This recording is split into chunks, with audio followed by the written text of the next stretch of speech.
Welcome, everyone. So glad to have you all with us. My name is Deb Brakey. I'm in the Office of Lifelong Formation with Mary Ellen. So our role is to support those of you who are working in children and family ministry, religious education, faith formation. It's called different things at different parishes, but that's our primary work that we do. We're here to create resources, answer questions, and just provide any support we can for religious formation for children and families. My background, Sister Ann is here. She's now in Vicariate 6, right? She's at St. Cajetan. Before her at St. Cajetan, I was there. So I was the Director of Religious Ed at St. Cajetan for about 17 years. And then moved here to the Archdiocese and have been here almost 4 years in this role. So that's my background. Mary Ellen, if you want to introduce yourself. Sure. My name is Mary Ellen Castleman. I am new to the Office of Lifelong Formation. I've been there 7 months, I think. Before that, I was the CRE at St. Giles for 16 years, and I was at St. Robert Bellarmine up on the north side for 7. So as you can tell, we each come with some experience in the field that you are in. So hopefully we can share our experiences and our knowledge to help you do what you do best, which is serve the people you've been entrusted with. Mm-hmm. And I'll also add to that we're here to, provide answers for your questions. And if we don't know the answers, we'll inquire and get some answers for you as well. So, we do have experience, but there are still some things that we need to look up from time to time as well. Yep. So we also work very closely with your LFC. So we are collaborators in supporting you. So there are times where they will bring stuff to us, or we'll work together to address a concern or an issue. Maybe it's a topic that you want to have us explore more deeply. So one of these, what we're doing today, is one of the example of one of those opportunities of our collaboration. We wanted to make sure that you, being new in your position, or some of you just renewing what you know, so they're able to locate resources that are already out there on the Arch website, and to give your input to each other, especially those who have more experience, that you might be able to check out names and vicariate numbers and hook up with somebody who a lesser experienced or a new person in this role can find someone close by that has a little bit more experience. So you have a little bit of companionship on the way. Yep. So if you haven't done so already, I invite you to put your name, parish, vicariate in the chat. And then also, as we go along, I'm going to be screen sharing a lot and, sharing resources and places on the website where you can find things. So I'll be doing that. We've kind of broken it up into 3 sections so that I'll do a presentation and then stop for questions. I'll do another one and stop for questions, and we'll go like that. But do know that anytime you can throw your questions in the chat. And then when we pause for questions, you're welcome to raise your hand or put it in the chat as well. So that's kind of how we'll run things today. Before we get started, Mary Ellen's going to lead us in prayer. Okay. So if we could all just take a moment to quiet ourselves, empty ourselves out. So whatever you're thinking of or you've got on your agenda for today, just do your best to just put that aside. Please don't have anything in your hands, feet flat on the floor. Really kind of put yourself in a position where you can be open to the Spirit.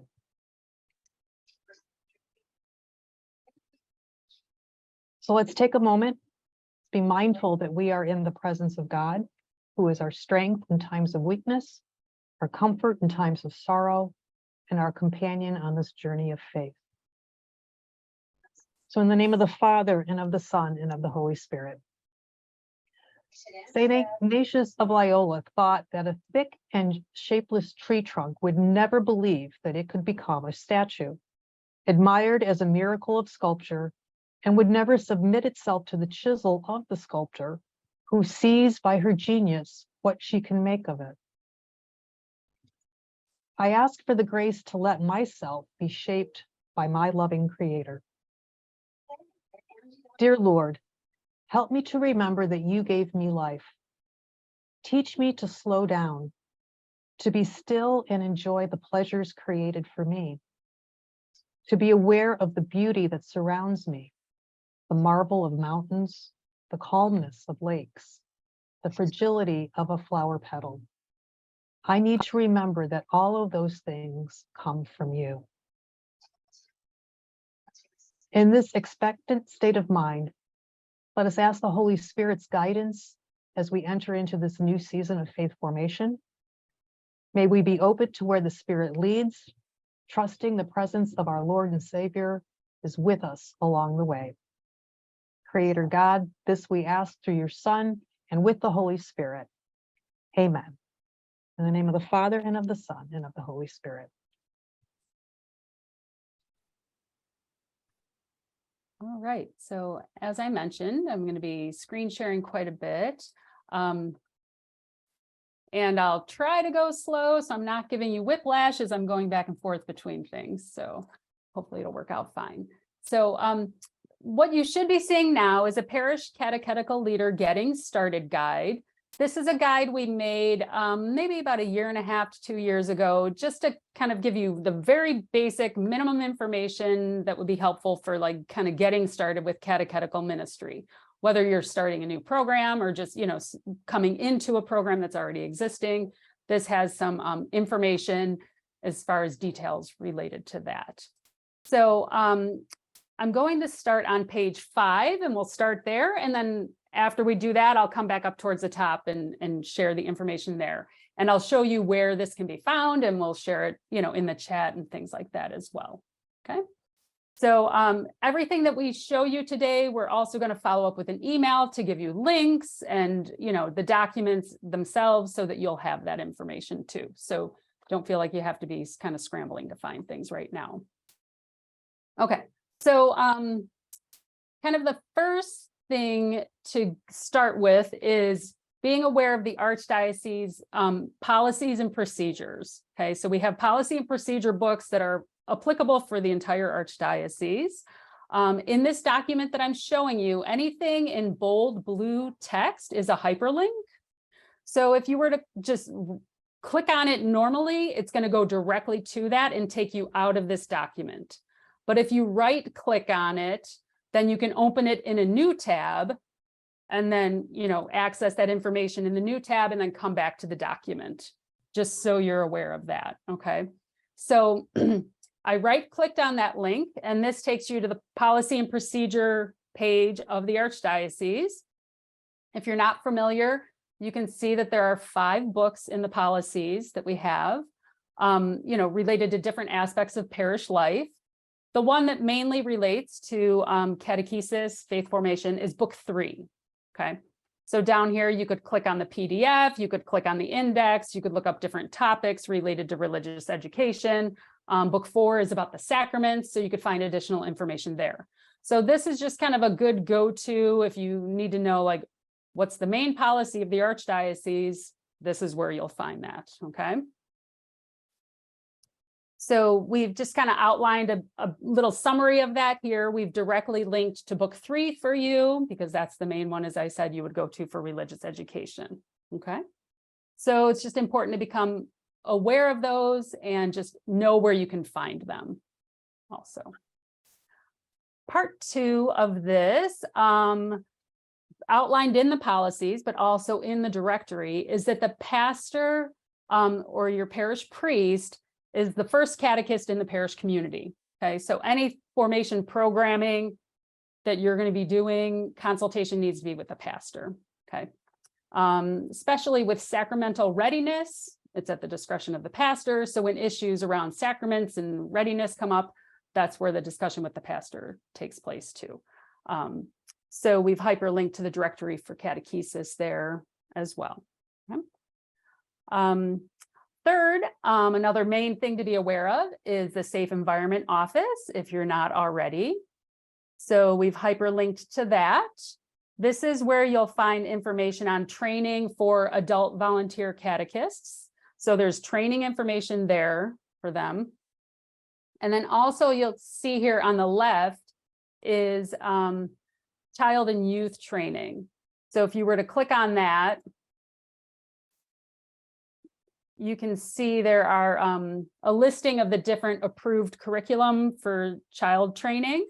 So, and it gives you more information on each of them. Okay. I apologize. I keep getting messages on Teams and you may be hearing that. So I apologize for that. So again, with the Safe Environment website, you'll find basic information for volunteers, but then also child and youth training.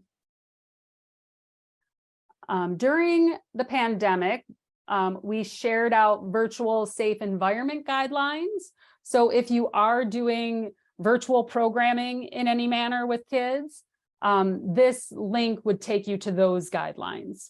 Okay, so that's available there as well.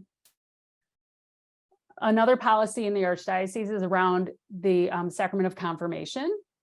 So within the Archdiocese, there's a 2-year policy for preparation for the Sacrament of Confirmation. And these 4 links here under the confirmation policy outline that and then give you resources and additional information. So this first link, that's going to show you just the basic information related to the policy. Okay, so first would be regarding confirmation readiness. Okay, so there's information around there. Again, going back to the pastor if necessary to ensure readiness for the sacrament. Program uniformity, this policy number speaks to the 2-year policy. And then a community responsibility, just engaging the rest of the parish community within that experience for the confirmation preparation. Missionary service, including that in students' preparation for the sacrament, and retreats, and then general instructions. So this one page just gives you the very brief, here's what's under each policy. If you go back and click under the guidelines, this document then takes each of those areas and goes in depth with them. So this is a longer document that's going to have more information in each of those areas for you that will be helpful just to understand what's required regarding confirmation prep. Okay. And then we also have a fact sheet. It's just kind of a quick fact sheet. Resources and activities, that's a document that has a lot of supplemental resources that you can refer to for confirmation. So there are a lot of hyperlinks in that document. And then this retreat resource, maybe Mary Ellen, you could speak to this real quick because you used this at the parish, didn't you? As soon as I unmute. Yeah. Yes, I did. I found it very useful, or actually not the virtual one. I used I'm sorry. The catch-up one. Okay, the catch-up one. We'll share that Yeah. at the end then, and I'll let Yeah. you speak to that when we find that. Okay. This would be a virtual one. Right. But again, with a lot of things that we created during the pandemic that were for virtual use or adapted, they can be used in different contexts now as well. So, okay, so that's policy around confirmation. So you can see here, like the main overarching things you need to be fully aware of regarding the entire Archdiocese are 1, the policy books, 2, safe environment, and 3, confirmation policy. Okay, so those are the main things that have policy around them. The Office of Lifelong Formation, as I mentioned, that's where Mary Ellen and I are from. We have teams there that help with youth ministry, catechist formation, adult sacramental prep, marriage prep. So anything under those ministries, you can reach out to our office. And then also, Mary Ellen was mentioning Javier and his guacamole. Javier is one of our Vicariate Lifelong Formation coordinators.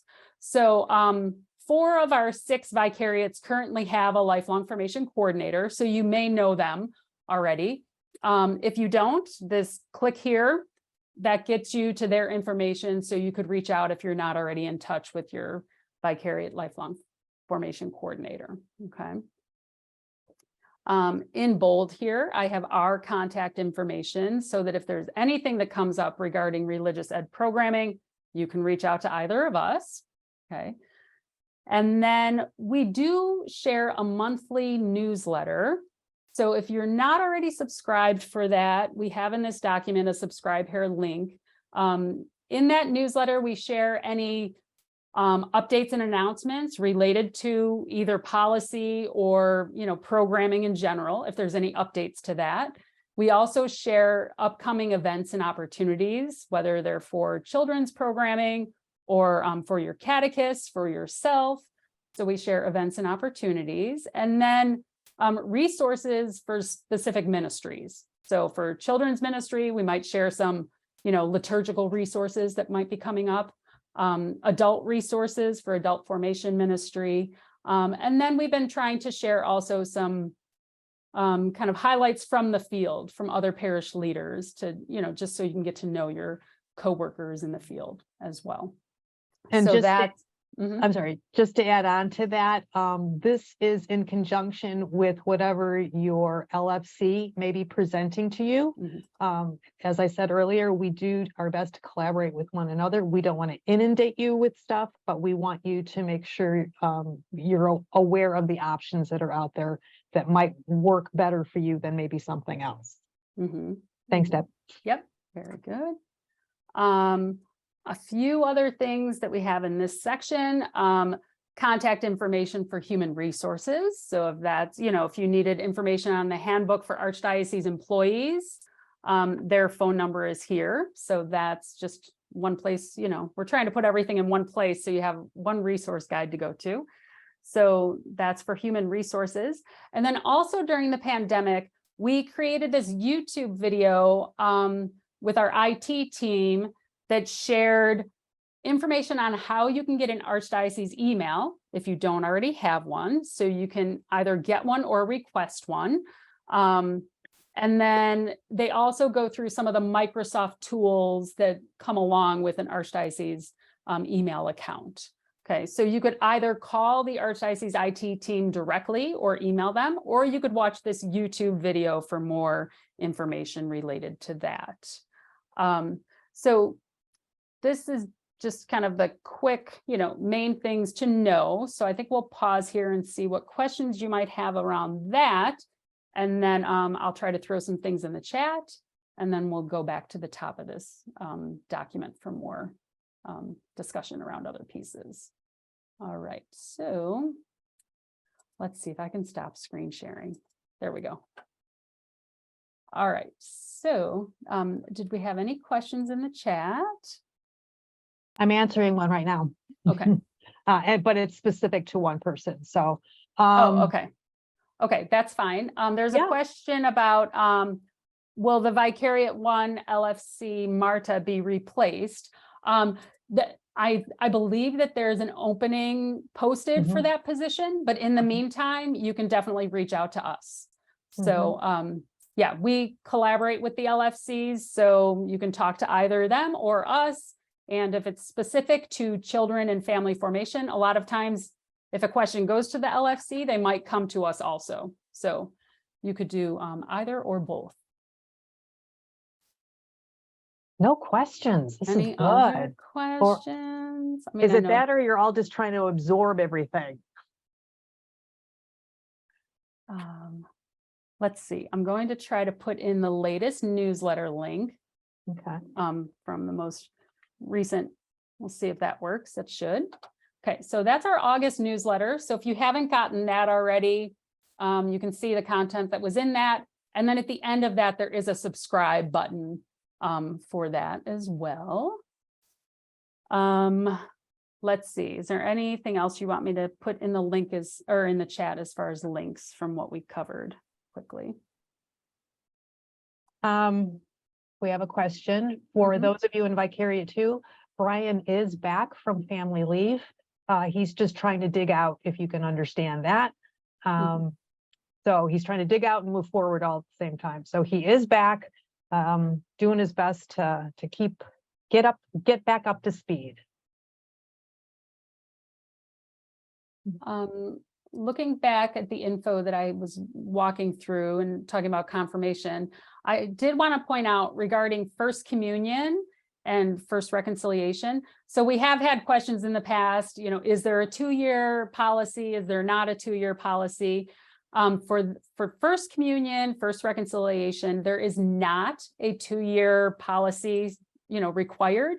Although a lot of parishes do have a local policy where they do require for their parish, for their parishioners, 2 years to prepare for that sacrament. And that's perfectly fine. Again, that's one of those things that's at the discretion of your pastor working with you. If that's what's best for your community, that's entirely okay. All right, but just so you know, there's not like a hard policy around that sacrament. Can communion be moved to 3rd grade? I don't, Mary Ellen, do you know on that?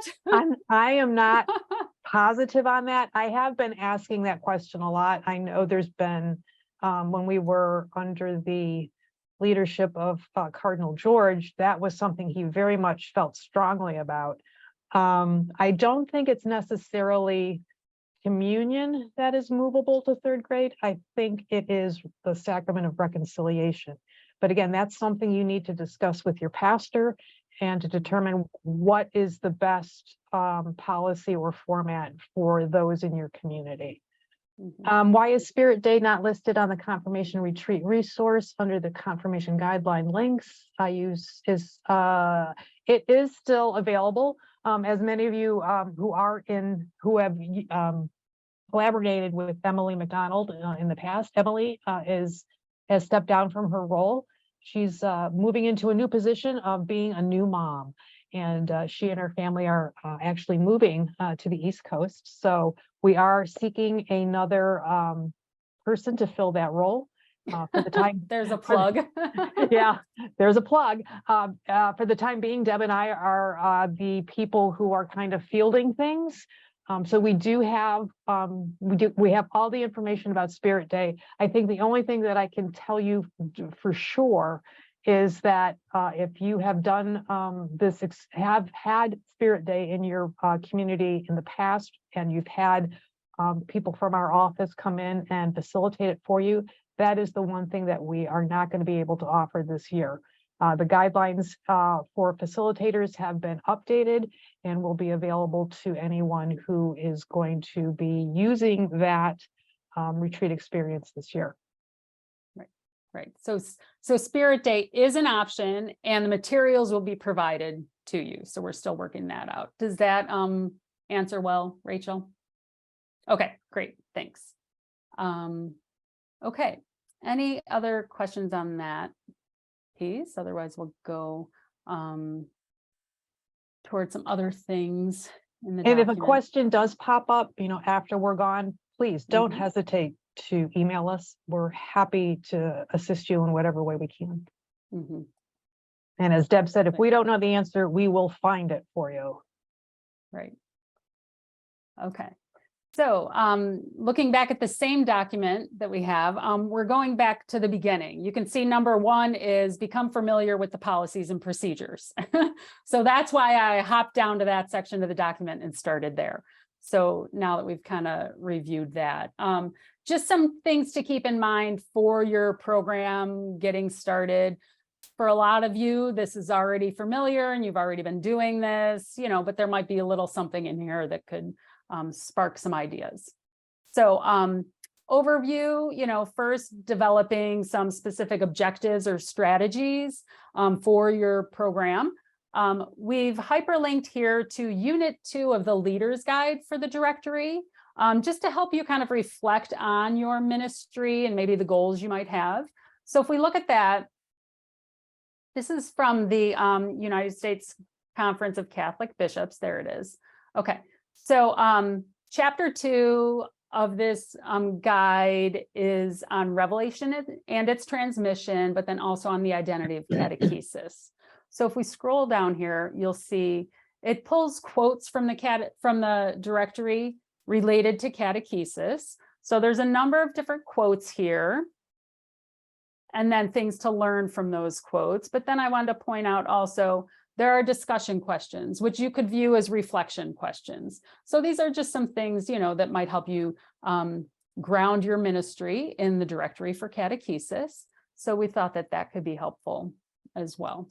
Okay, just more for reflection. If you've already had a program, if you're starting up a program or new to a program, this could help you there specifically.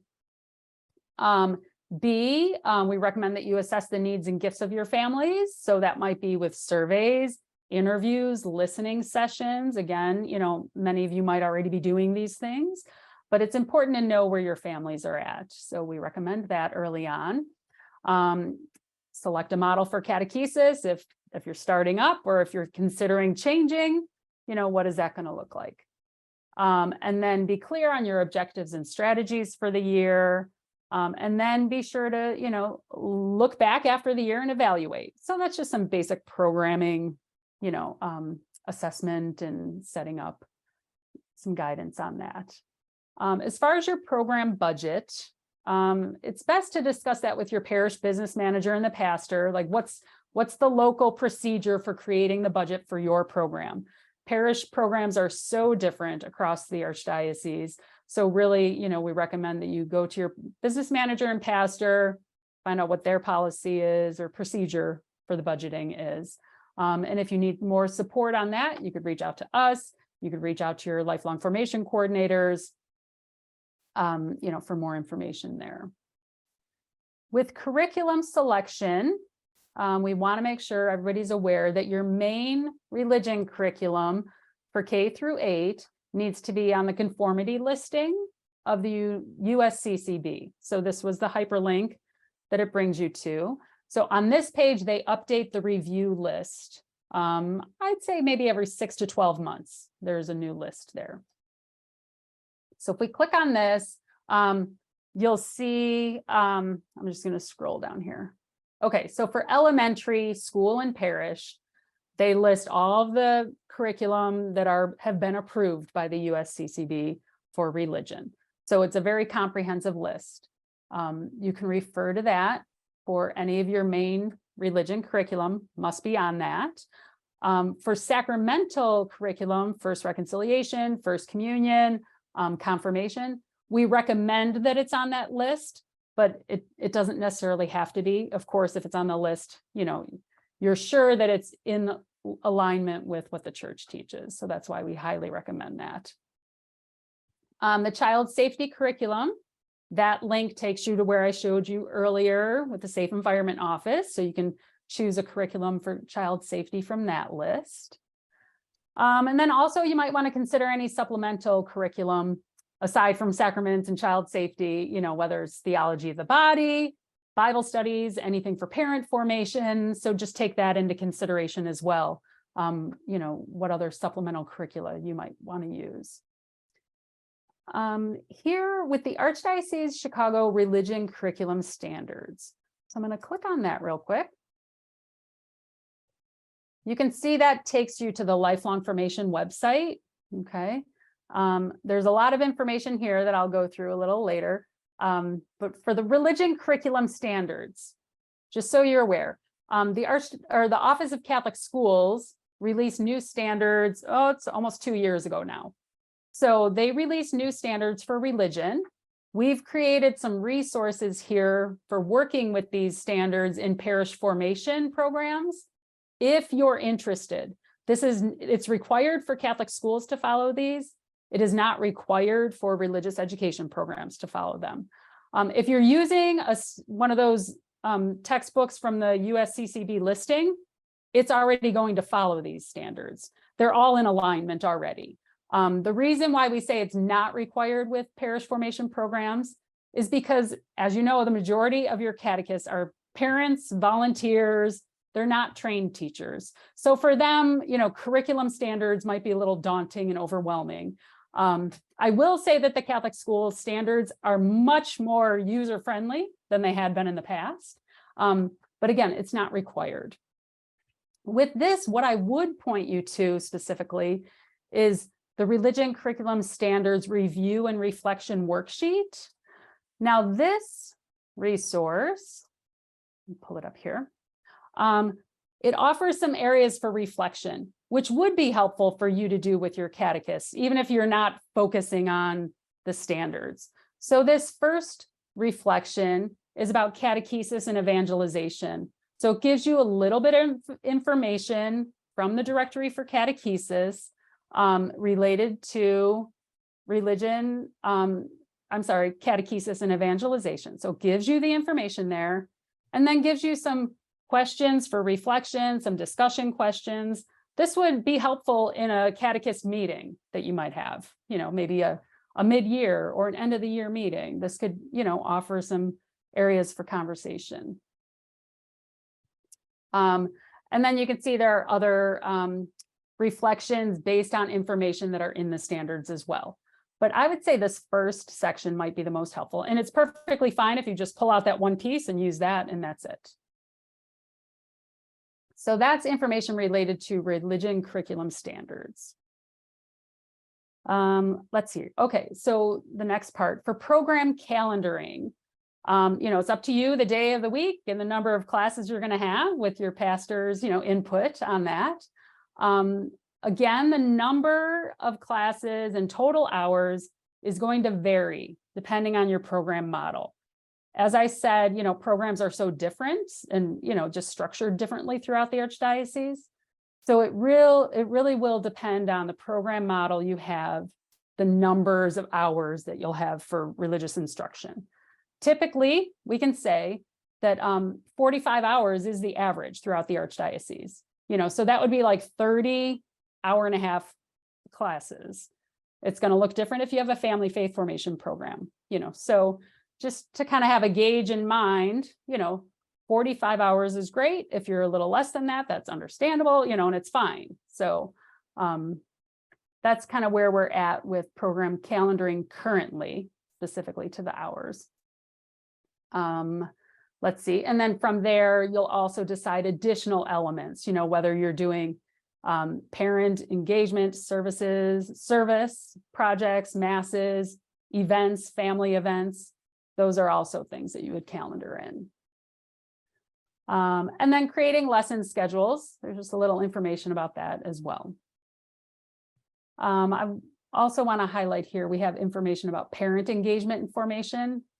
If you're not doing a family faith formation program, which, I'd say maybe it's about 25% of parishes are offering that at this point. And it's slowly starting to increase. If you're not doing that, at least consider opportunities to slowly add family elements to your program. Maybe family nights, home lessons, a liturgical year event. Maybe this year you could replace one class session with a family night activity, something to try to get parents more involved. We all know, and the research shows, that the more parents are engaged in their child's faith formation, the more likely the kids will stay active in their faith as well. So anything you can do to try to engage parents more. Sending a weekly newsletter that leads family through a reflection, maybe on the Sunday gospel coming up. So if you have resources like that, you could share. Anything you can share with the parents would be very helpful to help them engage better. Records of catechesis. So this is something we get asked a lot. I don't know if you're going to be able to see. I just changed. Are you able to see this record of catechesis that I'm showing or not? No. Okay. I'll show you that afterwards. It's only showing my web browser. So you can create a spreadsheet, a Word document, or I have a file, a PDF file that I can show you to help you record students' attendance every year. So you'll want to keep records on the students. And then the sacramental records are recorded at your parish. And if you want more information about those, you can go to the records policy that I showed you from the Archdiocese website. So I'll show you some things around that after I'm screen sharing this. Then with catechist certification and formation, some of you may have seen, I don't know if you have received the ArchLink email earlier this week. If you have an Archdiocese email, that would be something that you would be getting. And it's actually just in the newsletter link that I shared. We're making some changes to the catechist certification and formation program. So there's some information in that newsletter about it. But just so you know, anything related to your catechist certification or formation, here's the email address you can reach out to if you have questions related to that. Okay, that's Kenneth Velasquez in our office. And you can also reach out to Mary Ellen. She works closely with Kenneth on that. So she can help you there too. Okay, I'm going to pause there and see what kind of questions might come up. I have been in dialogue with Rachel. She did raise a question about my commentary of when reconciliation can be celebrated, or is that movable? And from looking in the policy book, it does state that the preferred policy is for the child to have some sort of, let me see if I can find the exact phrasing here, but a meaningful experience of reconciliation. It does need to be a separate process, as we all know, but it also involves the parent's guidance. So again, this is kind of a discussion that you should probably have with your pastor. The one thing that we have to take into consideration with regard to what I said is the child's readiness, and there are circumstances that are stated within the policy book that allow for that sacrament to be celebrated at a different time. And again, that is a discussion between parents who are advocating for the readiness of their child to receive that sacrament, and with the pastor and the director of religious education or sacramental coordinator. As far as moving First Communion, there is nothing in here that states that it has to be in second grade. However, that has been our tradition in our diocese. I am going to be reaching out to Todd Williamson in our Office of Divine Worship just to see if there is a definitive answer. From what I can see in the policy book, it does not specify a grade or an age other than the age of reason, which is age 7. So sorry, long response. No, that's great, thanks. As you have a minute to throw any more questions in the chat, I'm going to show you a few other things. I mentioned as far as permanent records. So you should be seeing this record for catechesis. Our office used to sell these folders, but they no longer do. So I have this PDF file that you could either take to a printer, send to a printer, and they could print these out for you on folders, or you could even just print it out and then put them in folders, in manila folders or something to help you kind of track family information and permanent records for students as well. So I just tried to add it to the chat and it wasn't letting me add files. So this will be in the follow-up email. And then another request that we get pretty regularly is our office used to sell these Know Your Catholic Faith folders for children, where it had, has all the basics of the faith in it. On the back of it, on the inside flaps. So again, this is a PDF file that you could send to a printer and have them create the folders for you, because we no longer print them. Okay, so I have one version that has the Archdiocese logo, and then another one that does not have the logo on the front. So I'll share those in the follow-up email as well. Okay, any questions on that additional section? Do you by any chance have that in Spanish as well? The Know Your Catholic Faith. Yeah, good question. I'm gonna have to look into that and see if there's a file somewhere. I think they used to, and again, I think it's just a matter of us locating the file. Yep. So yeah, we will look for that and hopefully be able to share that in the email too.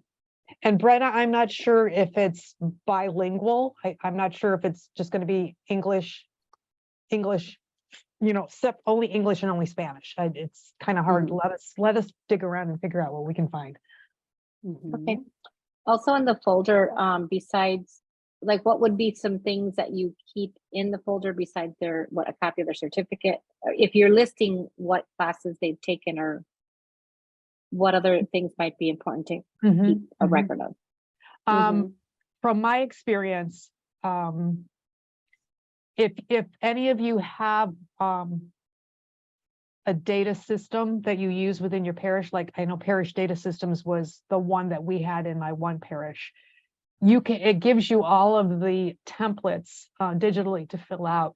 So, and it mirrors what these folders are. So yeah, you need, obviously name, address, things of that nature. But the textbook they used, who the catechist was, how many sessions they attended, all of that information is listed on there. If that is helpful for you, I would go for it. When I was in the parish, I typically just did the series that we used and who their catechist was for each grade. And as far as, incident reports or anything like that, those are temporary. Those are only in there for 1 year, and then you can pitch them. But yeah, that's what I used it for. Can Hi, Sister Christine. Hello, I'm sorry, I came from another parish meeting, but good to be here. I just wanted to add a little something about the sacrament of first reconciliation.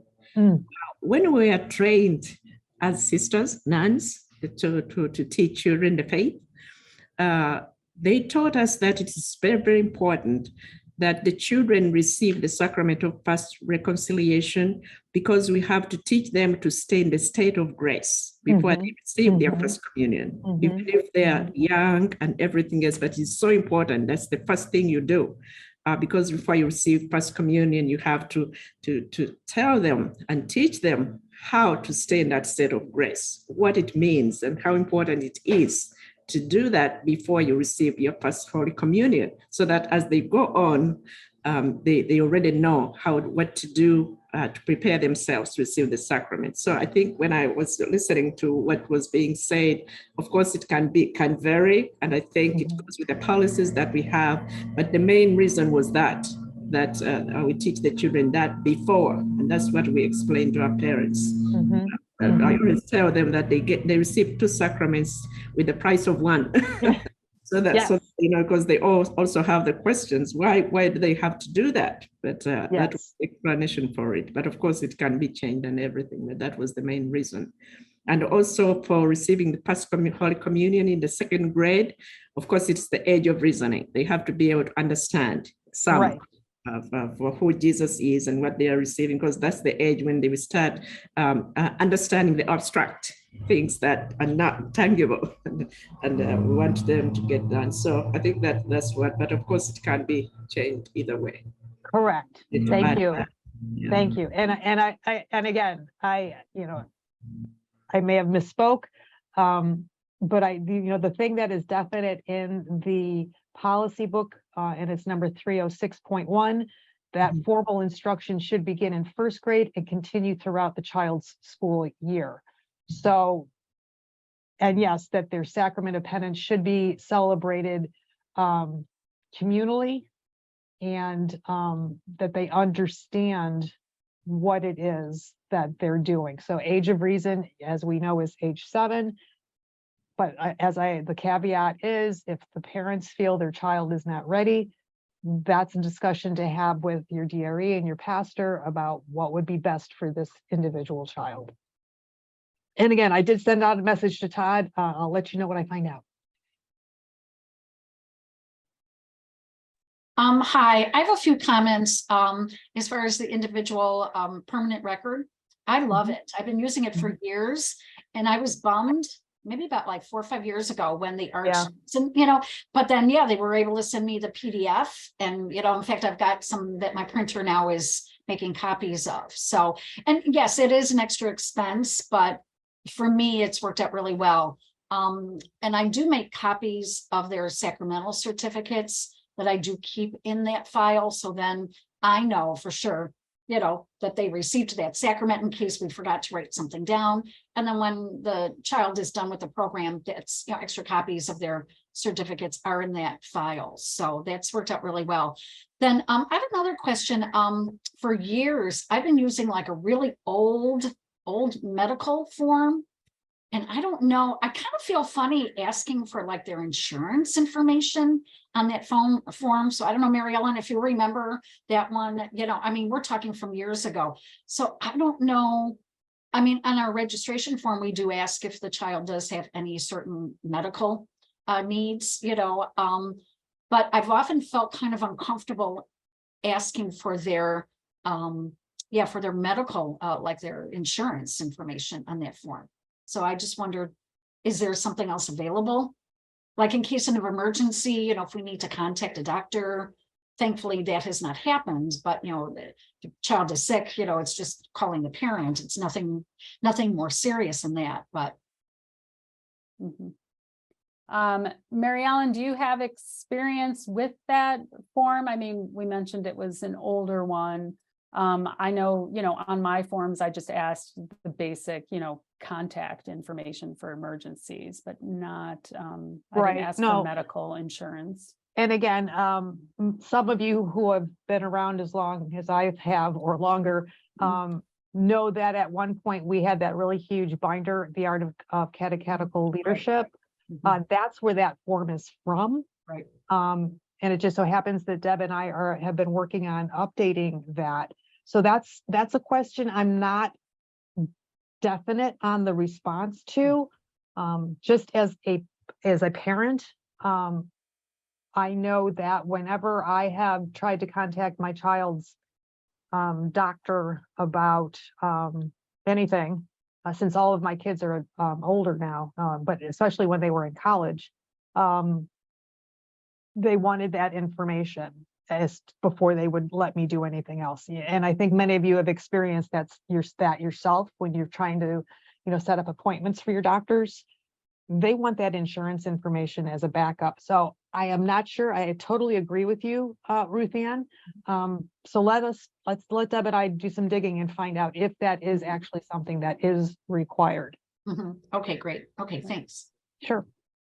Right. So Mary Ellen mentioned this large catechetical leader handbook that was created quite a number of years ago. And we are working to make it more user-friendly and scale it down a little. It's just a very large project and it's taking a lot of time. And we're finding along the way things like this, Ruth Ann, that pop up. It's like, you know what, we need to be very clear on this, because we've found that not everything has as much clarity around it as we would like. So this helps us to know that that's one area that we really need to dig into and be clear about when we create the new resource. So thanks. Okay, great. Thanks. I just wanted to add a little something. I think we're in that same situation years before, but what we did, we added those pieces as part of our registration form. So we have a place where they give us their another contact information if we can reach the parent. And also we added a line that said, who is the child's doctor? And we just put it there and we have the number and the name, just in case. So it's part of the registration form that is in the child is folder. So we have that information, and of course we have it on our records on the computer if anything happens. That's that over. Rachel raised the question about in addition to the medical form template about RE field trips. That is in this Art of Leadership book that Deb and I are bringing up to date and making it more user friendly. So there is something specific for religious education. It is similar to what OCS uses, but it is specific to us. And you're right, they do make assumptions that we already have data on what they have, on what information we have. And I believe it is on that form that they also ask for an insurance policy number, so that if something does happen, it can be processed immediately and not held up. Okay. Thank you, Rachel. So, yeah, regarding that field trip form, we will make a PDF of that and share that in the follow-up email. And then, you know, that'll be the one that we'll continue to use for now. And then we will look at it as we're updating to see if there's any areas that need to be updated on that. But we'll add that in the email, the follow-up. So you have that. Can I have Yes. a question? Okay. Sure. You know, it's about the certification catechists. You know, the last year we start in our parish a program for certification. I was working together with the office of Kenneth. It is the Spanish certification program.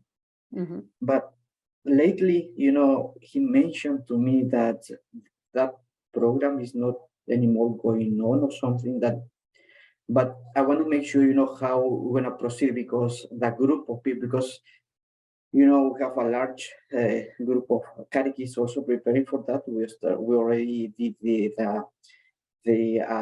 level 1, and we are also working together with one more parish. But I already told them, I told both parishes that we're gonna get the archdiocese certification, and there was, we're working toward that. So how we're gonna continue that on what will be the what I mean, what we need to do, or what is the next step for us. I can feel that. So if you received your Arch link this week, there's a blurb in there letting you know that the process of certification that we have been using is on hold right now. We are working to expand and update it. In the meantime, we're going to be presenting workshops for formation of catechists in the areas of spirituality and methodology. So while it's not necessarily a continuation of what you're talking about either, but I have spoken with Kenneth about it, and we are in the process of creating something, and we're hoping to be able to launch it very soon. And it will be in English and in Spanish. Okay. So just hang on, be patient with us. Yes, but so for me, like for example, because also this week and next week I have we are in the ministerial part of the program. So Right. but I'm gonna meet with them. There is going to, I mean, my question is that that we continue with the formation with them, because we have a team that is helping us also to give the program. But at the end, in order to get the archdiocese certification for catechists, so so my question is, I'm gonna finish this level 1, and then should I wait for you to just tell us what is next, right? I believe, yes, I believe that is what Kenneth has told all of the parishes who are in this level 1 process, and most of them are Spanish speaking catechists that he's been working with. So finish whatever you have, and then just hang on a little bit. He's going to be reaching out to all of you with what's coming next as far as the ministerial piece. Okay, thank you so much. Sure. I also have a question. I'm so sorry, and hello to everyone. that's I'm fine. new joining Vicariate, your Vicariate. My name is Marta. I'm from St. Zachary Parish in Des Plaines. Just a quick question regarding the records. How long do we have to keep? I'm just so confused because I've been hearing, like different stories and thinking, Yes. I mean, this is my starting 3rd year here, and it's a blessing, but like, I put all when I came here 3 years ago, like records from 1960 something, and they're just boxes and boxes of records, and what should I keep, what shouldn't, if I could get some guidance in this, I would be so grateful. We are going to get a definitive answer to that. I believe what I was told was 75 years. Now, if that is accurate, and I think what they're looking for is, we've been talking about that folder with just the basic information of who the catechist was, what series you used. That's the information you need to keep. As far as field trip forms or medical forms or, registration forms, that is not what they're looking for you to keep. They just want that basic family student information kept. Okay. But we are going to double check on that. That's a question Deb and I have been bantering about as well. But that is what we know. So like for last 2 years, I just created attendance sheets and I have Mhm. like a catechist name, the student's name, how many times they came, how many Yeah. times they missed. Is that enough? That's what I have That's, for, well, for you know, now. and we were talking earlier, Marta, about the record folder. Mhm. Yes. Getting that is Okay. probably a better, I would say, a better choice, because you can fill all of that information in on that form, and then you don't have to keep all those attendance sheets. Okay, perfect. We'll do Okay. that. Thank you. Thank You're you. welcome. Great. Okay. I see one question in the chat about the Catechetical Sunday webpage being updated. Great question. We're working on it now. And I was going to move to the website and show you where things are. So for those of you who are not familiar, I'll point that out. But we are working on that now. And I would say hopefully within the next week or two, we'll have that updated. Okay. Okay. Polly did put in the chat Oh. that she was informed that all RE files have to be kept for 10 years. So we'll dig around and find out, you know, a definitive number. Yes. All right. Okay, I'm going to show you our website in case you're not familiar, and show you where you can find some things and what's available for you there.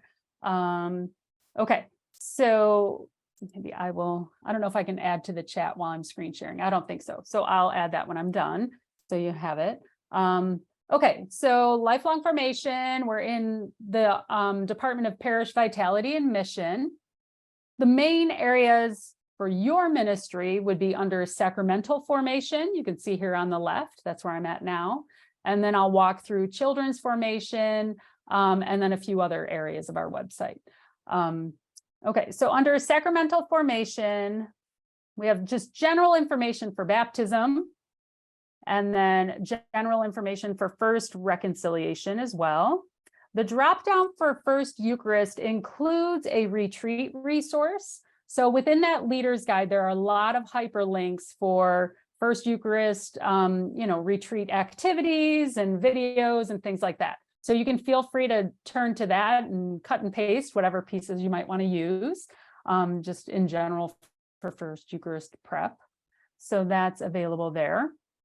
And then we just have some basic information on sacramental catechesis from the USCCB. So that's the main page of sacramental formation. The youth confirmation page has all that information I showed you regarding the confirmation policy, the different pieces related to that. So you can see here, the blue on the website is a hyperlink. So these hyperlink to those pieces that I showed you earlier as well, okay? Confirmation resources. So this includes the 2-year program, information about that, other resources and activities. And then this is the supplemental confirmation program that Mary Ellen has used in the parish. So I'm going to let her talk about that for a second. Okay, so this was something that was created, obviously during the time of COVID. And what I found was I was using a format for my formation of confirmation students of small groups, just doing faith sharing groups. So we were using the Chosen series at the time, the watch the video, have a discussion, which was good. What I found though is when I began to add in these elements from this supplemental preparation, and the reason I did it was because of preparing for Holy Fire. There's only 3 sessions that this supplemental has. And I found that doing the first 2, then having experiencing Holy Fire, and then the final one produced a whole different reaction from our candidates. They were more engaged, they had more questions, they were more willing to talk about things. I will admit, having them do the activities with their families did not go so well. My plan had been to have those be activities that they did specifically with their sponsor. But they were just more engaged, and to notice that from one year to another. And I know groups change from year to year, But this was a dramatic shift. And this was with a group that I had that was, minimally engaged to start with. And it just really turned the corner for them. So I offer it as something that you might want to consider adding in to what you already have, maybe using it as a template to develop something that would better fit those candidates that you're working with. Great, thanks. Yeah, and I would add that if you are interested in that and just want to like chat about it and think about it a little more, Mary Ellen would be great to reach out to help you kind of think about ways to use that. All right. Also on this confirmation page, we have information on confirmation retreats. So as we were talking about earlier, Spirit Day. So this section will be updated, and the resources that we'll make available to parishes, we will have there under retreats. Okay, so that's in the works and will be coming. And then also the virtual confirmation retreat information is here as well, if that was something that you're interested in. Okay, so then looking at the Children's Formation tab, you can see here on the left, we have guidelines, Catechetical Sunday, curriculum, and family faith formation. So under the guidelines,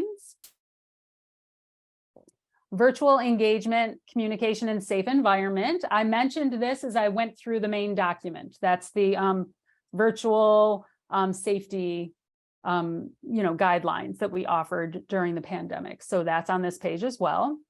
Under the parish catechetical leader getting started info, this is where the document is that I'm walking you through. Okay, I'll put the link in the chat when I stop screen sharing, but it's on our website, so you can have that there. We also have information about sacramental preparation processes for non-baptized or baptized non-Catholic children. So in certain scenarios in parish programming where you have a child coming in that's not baptized or baptized non-Catholic, these documents are a helpful resource for you. We created a webinar recording on the topic with Todd Williamson from the Office of Divine Worship. So we have the webinar recording there as well. And then there's a list of resources for RCIA adapted for children that you can find there. All of this is in English and Spanish for this section. Getting started for catechists. Similar to the guide that I've walked you through, we've created one for catechists. So you're welcome to share this with your catechist. We have it in English and Spanish. I'll just let you glance at it real quick. Let's see. Okay, so getting started as a catechist. This just helps them gain a little knowledge about their role as a catechist and what it means. We encourage them first to pray and ground their ministry in prayer. And then we have some hyperlinks here about the identity and vocation of a catechist, the tasks of catechesis, the catechist as a disciple of Christ. So what these are just probably 2-page PDFs that just pull some information from the Directory of Catechesis that just, tells them more about their role. So it's very easy to read through. It's not overwhelming, pretty straightforward information, but just, a nice little snippet for them instead of saying, here's the directory, read it, right? So just a smaller resource for them. So that's a getting started guide for catechists. And as you're seeing a lot of this, it's all digital. So if you would share it digitally, then they can click on the hyperlinks. Otherwise, they're not going to be able to access that additional information. Okay, last two things on this page, a reflection guide, a ministry reflection guide that we created, which is based on the Directory for Catechesis. This would be great. I mean, I don't know, either before your program starts or at the end of the year, how are we doing as far as, with our program, our goals, our vision, and are we connecting with what the Directory for Catechesis teaches us? So that's just a reflection guide that you could use on your own, with your catechist, with your pastoral staff. So that's a resource for you there. And then the Catholic Social Teaching and Call for Racial Justice information. We have a main guide, and then we have a parish implementation guide. This thing is huge. There's a lot of information there. But if you want to explore ways to delve into this at your parish, you can reach out to me, or you might want to start with the second parish implementation guide. Okay, so this this guide just helps you kind of envision how you might use all of the information that's in the main guide. Okay, looks like it's not quite loading there. Okay, that one's not going to work out for me. So that's also available on this main page. Under Catechetical Sunday, this is where the question came up of, when are we going to be updating this? So you can see we have some resources from 2021, 2022, 2023 will be added on here in the next couple weeks.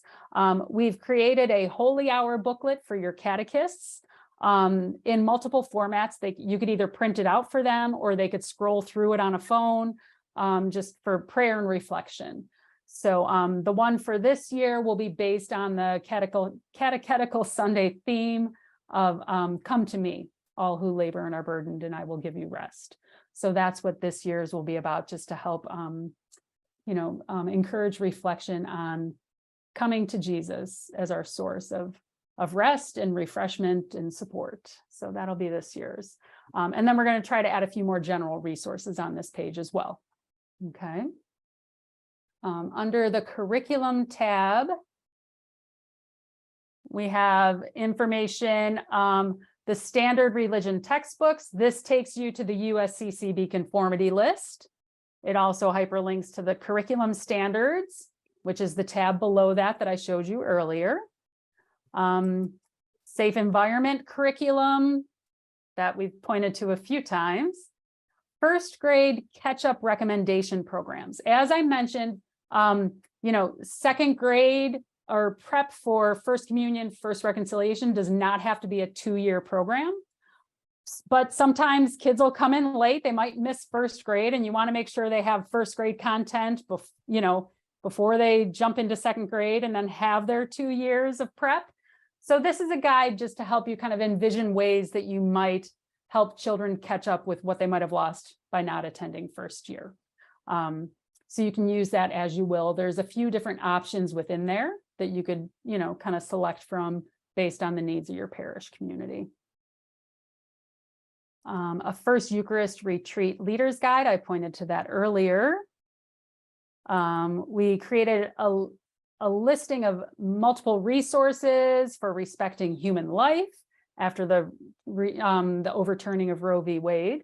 So that's some resources there that you could pull into either adult formation. There's some things for children's formation. You could pull that in as well. And then with Education for Persons with Disabilities, we give you the hyperlinks to the Spread Office and the Catholic Office for the Deaf. Okay, so that's on that page.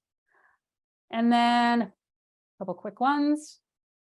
The Family Faith Formation page. We need to be building this up more still, so we're conscious of that. We're going to start thinking of ways to add more things onto this. But just so you know, maybe 2 summers ago, we did 2 workshops on family catechesis with RCL Benziger. They have a great resource guide here. The Our Family Faith resource guide would help you to envision ways to move toward a family catechesis program. And Amy McEntee speaks in both of these workshops about ways to move toward that and small things to start doing. So those are 2 recorded workshops that you could watch anytime. And then this other one just has some different resources related to family faith formation as well. And as I said, we're going to be building this up, throughout this year and in the coming years as well. We have multiple contact pages on our website. So specific to children's formation and religious ed, you can reach out to me and Mary Ellen right now. As we said, Emily has left. So we're hiring for her position, and someone else will be there to contact as well. 2 last things I wanted to point out on the website. Here under online resources, this is where you can find the newsletter that I mentioned a couple times. We have archived links for past editions of the newsletter.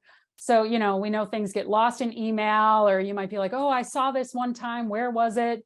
You can come back here and look at different editions of our newsletter to find a resource or an event, things like that.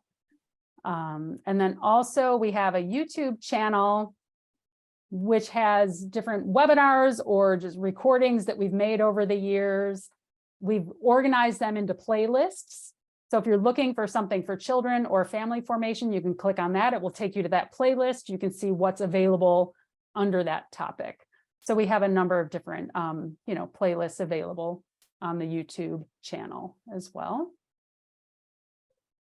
And then a last thing on here, some of you might be familiar, we've worked on virtual retreats. These are in a sway format where you just scroll through this presentation or retreat and let's see, let me get it in play mode. And you can scroll through this on a phone, on a computer, on an iPad, and you could do this with a group. You could do this with your catechist, with your parents, where you would scroll through this. And you can see it has a prayer video, and then it has a presentation video. They would have scripture reflection, additional videos of more content. And then I just want to show you down here, we have areas with reflection questions, discussion questions for groups, and then like action ideas and further study, things like that. So these are a nice resource that we've created on a variety of topics, considered as virtual retreats. We're working on other topics as well. And as we create those, they'll be added to this webpage. Okay. All right, that's a lot of me talking. So I will stop sharing and we'll see what questions have popped up in the chat. And then if anybody wants to unmute and ask questions, feel free. Okay, just to kind of recap what's been going on in the chat, Javier did post some information from Megan Romero Hall from the Office of Archives and Records. Sacramental records are permanent. RE records are not considered permanent, so 10 years is the limitation for that. So Polly, thank you for sharing that, and Javier for following up on that. I did put in the chat the links that Deb was talking about as far as the children's formation page on the Arch website. Also, the Sacramental formation link is there, and the guideline link is there. So hopefully those will be helpful for you. We did have another question from Brenna. Brenna was asking if there's any resources for First Communion prep for students grades 4 through 8. So those kids, families who come with older children who have not been catechized or not catechized well. And Rachel added her insights in that normally a lot of parishes just consider those children as part of the RCIA Adapted for Children process. And that's an absolutely perfect way of doing that. To be honest, what I took the advantage, since we did not have an RCIA team in our parish at the time, that's what I used to launch a family faith formation ministry. And it actually was kind of interesting because it grew. So the fact that it wasn't just families coming with older children, there were other families that really liked that model of coming together with their children and helping guide their children through the formation process. So 2 options for you, and that's something that Deb and I can probably put on our to-do list of finding more resources and more opportunities and options for you to choose from. And yes, Rachel also included that a lot of these publishers do have intermediate level preparation books for First Reconciliation and First Communion that are geared toward these older children. It gets a little more tricky when they're high school age, but again, good resources. And I have to admit, the mentor that I had when I first came into ministry, the one thing that she always kind of drilled into me was adapt, adapt, adapt. Find out what the needs of your learners are, what your families are, and what your parameters are, adapt it to make it something that is going to be effective and fruitful for the family. Mayor Ellen? Yes, Christy. Yeah, we were talking about those resources for the intermediate children. This has been working for us. It's Okay. earlier, is for the intermediate grades, and it has one side first reconciliation, one side the Eucharist, and it has really worked very well with the adult children. And we pull them over halfway through the year in a small group setting, and they can understand things at their level. So this one, Wonderful. That's OSV? what do you say? Is that OSV? No, it's from Sadlier. From Sadlier. Thank Yeah, you. intermediate, yeah. Said intermediate program for that. So that would be a good one to try.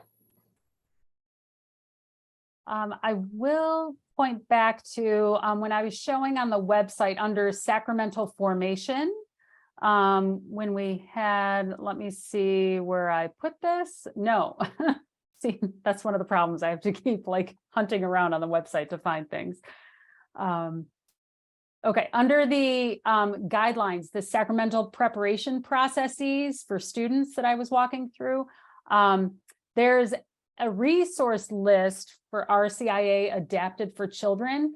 And those types of programs that Sister Christine is showing, those resources are on there if you wanted to look at, you know, additional resources and things like that. I mean, I know it's, you know, the standard publisher things, but, you know, might be a good place to kind of start and see if there's something different on there that you weren't aware of. So I'll throw that in the chat as well. Any other questions? I also use Loyola Press for the intermediate students for sacramental preparation, and that's been a really good resource as well. Great, thanks.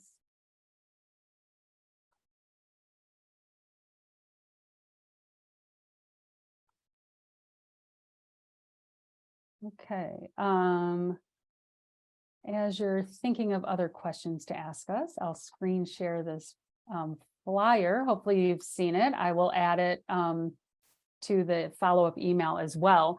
So in addition to this webinar that we're offering today, we've kind of, you know, decided that looking at the upcoming year, what other opportunities can we provide for you? So this is where we're going to start this year. So starting next week on August 15th, we're going to do the first of our Art of Leadership practical conversations with catechetical leaders. And that topic is going to be on engaging parents in faith formation. So if that's an area that you want to explore further, you can join us for that. When I share this out, you know, you'll see there's a hyperlink here to register. So I'll share the registration info as well in the email. And then we have some upcoming dates, you know, additional dates for that format as well throughout the year with different topics. We're also going to do a resource library, a guided tours. So I've shown you a lot of information about what's on our website and what's there. Well, with these meetings, what we'd like to do is pull one of those resources and really jump into it together and like go through it slowly and process it and help you think about ways that you could use it in your ministry. So you can see here the one in November, we're going to be talking about the supplemental confirmation prep program that Mary Ellen spoke to, and we'll kind of do a deep dive into that. The Catholic social teaching and call for racial justice, as I mentioned, that's a very large document, but you know, it will take time to come together and do a deep dive into that one. And then even the parish ministry reflection guide at the end of the year. So we thought that would be a way to help you not just know about some resources that we have out there, but actually kind of, you know, spend time with them, because we know it's hard to do that given, you know, everyone's stretched with so many things, but to come together with fellow leaders to really explore those things and envision ways to use them in your parish too. So those are some opportunities we're going to be offering this year. We did say that the topics that we're offering are tentative. So if there is something that's pressing that you really want to know about or talk about, you can let us know. And then, you know, we could always potentially swap out if there's enough interest in another topic or something. So we invite you to come to any or all of those as well. Okay. Let's see. Okay. Anything else in the chat? Yes, a couple of things. Sister Kathy asked about if there are upcoming COVID guidelines in case of a resurgence. Not that I'm aware of. I haven't heard anything about that. So I think we can just file those for now.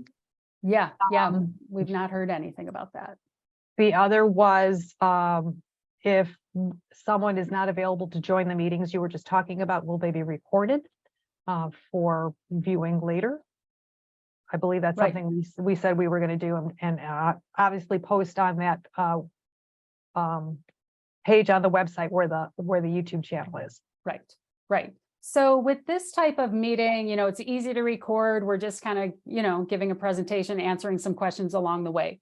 For those Art of Leadership conversations and the resource library deep dives, what we are going to do is record the first one and then see how we can maybe edit that to be able to then share out the valuable pieces of that, you know, with other leaders. The thing is, a majority of those meetings will be in breakout rooms. So there's, you know, there's a lot to be gained in those breakout rooms, but then that's not recorded time. But we're going to try it for the first one and see if we can make, you know, make it work and then share those out for the other ones as well. So we'll kind of to be continued on that. All right. Any other questions for us? Not that I can see. Okay. Yeah, feel free to unmute yourselves and chat. There's a lot of us giving info. I just wanted to let you know, like I found some resources on USCCB regarding Catholic Catechetical Sunday, Yes. and they have this poster in the like PDF form that you can print, and also certificates for catechists that you can print them and they're free. So that was great. Just like a head start. If Thank you for Right. that, Martha. Again, when it comes to Catechetical Sunday, I urge you, work with your pastor, work with your liturgical team, make it into the feast and celebration that it's meant to be. As we all know, Pope Francis has declared that the ministry of catechist is a vital one to our church. So let's make sure that we're giving it the due respect and shining that spotlight on it the way we should. Okay, a few last things. I've mentioned we'll be emailing follow-up, just, you know, to give you all this info in one place. If any of you wants to stay on longer and has a question for us that you want to ask them, that's fine. Before we go, Mary Ellen's going to close us out with a blessing and prayer. So just invite you all for that, and thank you all for coming today and, you know, joining us. And it was great to meet you all and to be with you here. Mary Ellen. Thank you. Okay. Again, we've taken in a lot of information. We've shared information with one another. So let's just kind of take a moment and just quiet our minds. Take that deep breath in and just be.